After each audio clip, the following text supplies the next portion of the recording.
একটা দলের মাথা খারাপ হয়ে গেছে। এখন সেই দলের নেতারা মঞ্চে উঠে বলতেছে যে জামাত ধর্ম ব্যবসা করে। আরে ধর্ম ব্যবসায়ী কারা? নামাজ নাই, রোজা নাই, উজু জানে না, প্রসাবে চাপ উঠলে গলিত যা বইসেও না, পানি নেয় না, ঝাঁকা দিয়ে চলে যায়। মাঝে মাঝে মিলাদ মাহফিল হইলে টুপি বাইর করে, মৌলবি সাজে, ভোটের জন্য টুপি বাইর করে, এক নামাজ দুইবার পড়ে, গুলমুন্ডায় 3:30টায় আসরের জামাত ওঠে পড়ে, আসি দেখে কদমতলির 4:30, না পড়লে ফির কদমতলির লোক কি কইবে, এটাও আসর পড়ে। আছে না নাই?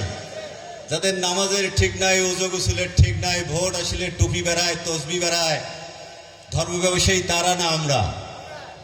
ধর্ম ব্যবসায়ী হচ্ছে তারা। আমরা বরঞ্চ ধর্মের প্রয়োজনে রাজনীতি করি, আমরা ধর্মকে প্রতিষ্ঠার জন্য রাজনীতি করি। আমাদের আল্লাহ আমাদেরকে এই আন্দোলন করতে বলছেন বিধায় আমরা এই আন্দোলন করি। তারা বলে, রেজভী সাহেব কিছুদিন আগে একটা বক্তৃতায় বলছে আমরা নাকি জান্নাতের সার্টিফিকেট দিয়ে ভোট নিয়েছি। আর রেজভী সাহেব ইসলামের ব্যাপারে ন্যূনতম জ্ঞান নাই বিধায় আলবল বকতেছেন। এই পাগলের প্রলাপগুলো অন্যরাও বকেছিল। আমরা জান্নাতের টিকিট বেচাই না, বরং মহান রব্বুল আলামিন যে জান্নাতের সুসংবাদ দিয়েছে, তুজাহিদুনা ফি সাবিলিল্লাহি বিআমালিকুম ওয়া আনফুসিকুম যালিকুম খায়রুল লাকুম ইন কুনতুম তা'লামুন ইয়াগফির লাকুম যুনুবাকুম ওয়া ইয়াদখিলকুম জান্নাহ। তোমরা যদি তোমাদের মাল এবং জান দিয়ে আল্লাহর রাস্তায় জিহাদ করো, দ্বীন প্রতিষ্ঠার চেষ্টা করো, ইনসাফ কায়েমের চেষ্টা করো, মানুষের অধিকার আদায়ের জন্য চেষ্টা করো, এটাই তোমাদের জন্য কল্যাণকর। শুধু কল্যাণে না, এটার বিনিময়ে আমি তোমার এই কষ্টের বিনিময়ে, তোমার পরিশ্রমের বিনিময়ে, তোমার মাল খরচের বিনিময়ে আমি তোমার জীবনের সমস্ত গুনাহ খাতা মাফ করে তোমাকে আমি জান্নাতে দাখিল করে দিয়ে আসবো। আমরা তো আল্লাহ তাআলার এই সুসংবাদটা গ্রহণ করেছি। এই বাংলাদেশ জলঢাকা প্রতিটা আনাচে কানাচে আল্লাহর দেওয়া এই সুসংবাদটা তার বান্দাদের কাছে আমরা পৌঁছায় দিচ্ছি।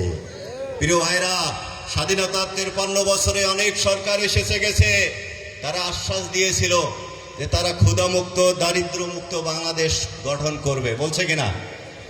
কিন্তু এই এমপি তার সেলাসমুন্ডার এত খিদা, এত বড় পেট, ওমারে খিদা মেটে না, ওমারে পেট ভরায় না। আমাদের খিদা মেটাইতে পারছে? ক্ষুধামুক্ত দারিদ্র্যমুক্ত বাংলাদেশ গড়তে পারছে? এই জলঢাকাবাসী আমরা দেখেছি, মসজিদের নামে বরাদ্দ হয়, মসজিদের কমিটি জানে না, জলঢাকা উপজেলায় টাকা তুলি খাওয়ার শেষ। ময়দানের নামে বরাদ্দ হয়, ময়দানত হাল চাষ করিয়া উপজেলা অফিস থেকে টাকা তুলি খাইছে না নাই খাইছে কর।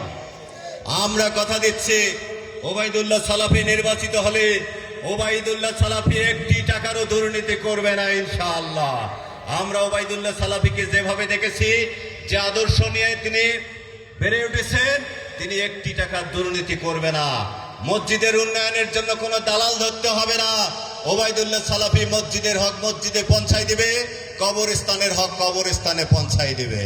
প্রিয় ভাইরা, আমরা নির্বাচিত হলে ছোট্ট একটা স্বপ্নের কথা বলি, নামাজের 2-1 মিনিট আগেই ছেড়ে দেবো ইনশাআল্লাহ। আমাদের স্বপ্ন, আমরা নির্বাচিত হলে ইওনো অফিসে, ইওনো যত এনজিও আছে, সেই অফিসার, ইঞ্জিনিয়ার সবাইকে ডেকে আমরা বলবো যে জলঢাকার মানুষ তাদের অধিকারের জন্য, ইনসাফের জন্য ওবায়দুল্লাহ সালাফিকে নির্বাচিত করেছে, অতএব আর কোনো 9-6 এই উপজেলা পরিষদে চলবে না। এই কদমতলির ময়দানের টাকা উপজেলা পরিষদে আর কেউ বেচতে পারবে না, আমরা সেটা করব। এবং ইওনো সমস্ত অফিসারদেরকে সাথে নিয়ে জলঢাকার জন্য আমরা একটা উন্নয়ন পরিকল্পনা করে 5 বছরে আমরা পর্যায়ক্রমে আপনাদেরকে সাথে নিয়ে প্রতিটা অলি গলি আমরা জলঢাকার উন্নয়ন করব। প্রিয় ভাইরা, আজকে জলঢাকা মেডিকেলে যদি যান, প্যারাসিটামল ছাড়া কিছু পাওয়া যায়? কোনো হইলে খালি করে refer to Rangpur, refer to Rangpur করে না? না করে। একটা টেস্ট যদি দেয় এক্সরে, ওমারগত গেলে কয় যে এক্সরে মেশিন খারাপ, কোনো ক্লিনিকত যাও। আমরা যদি নির্বাচিত হই, টিসিও এবং ডাক্তারদের নিয়ে বসে আমরা মিটিং করে বলবো, জলঢাকার মানুষ তাদের স্বাস্থ্য সেবা নিশ্চিত করার জন্য ওবায়দুল্লাহ সালাফিকে ভোট দিয়েছে। অতএব তোমরা আর কেউ সরকারি ওষুধ বিক্রি করতে পারবা না। ক্লিনিকের এক্সরে ভালো থাকে, কম দামি এক্সরে, আর সরকারের কোটি টাকার এক্সরে আপনার মেডিকেলে খারাপ হয় কেন? আমরা আর একটা রোগীকেও কোনো ক্লিনিকে টেস্ট করতে দেব না। যত রোগী স্বাস্থ্য কমপ্লেক্সে যাবে ওই স্বাস্থ্য কমপ্লেক্সেই তার এক্সরে টেস্ট হবে ইনশাআল্লাহ, কথা দিয়ে যাচ্ছে। প্রিয় ভাইরা, আমরা আমাদের যারা যুবক আছে, বেকার আছে, আমরা তাদের কর্মসংস্থানের ব্যবস্থা করব। আমরা তাদেরকে বিদেশে কর্মসংস্থানের ব্যবস্থা করব। জাপানিজ ভাষা, কোরিয়ান ভাষা, বিভিন্ন টেকনিক্যাল শিক্ষায় জল ডাকাতি দিয়ে তাদের বিদেশ গমন কিভাবে সহজ করা যায়, কিভাবে সহযোগিতা করা যায়, আমরা নির্বাচিত হলে যুবকদের জন্য আমরা এটা করব ইনশাআল্লাহ।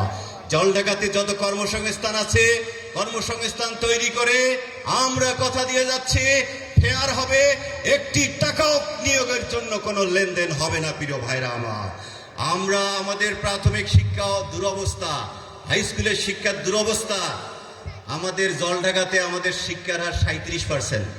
আগে মনে করছিলাম জলঢাকার মানুষ চালাক, শিক্ষার হার বেশি। সেদিন পরিসংখ্যান অফিসে যা দেখি আমার উপরত কিশোরগঞ্জ 39%, কিশোরগঞ্জের নিচত আমরা 37%, আর সৈয়দপুরের মানুষ 55%। এই শিক্ষার হার নিয়ে আমরা থাকতে চাই না।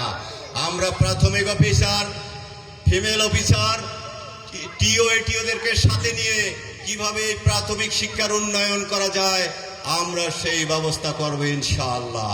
সময় নাই প্রিয় ভাইরা, আরো অনেক স্বপ্ন আছে, আরো অনেক পরিকল্পনা আছে। আপনারা নির্বাচিত করেন ওবায়দুল্লাহ সালাফিকে।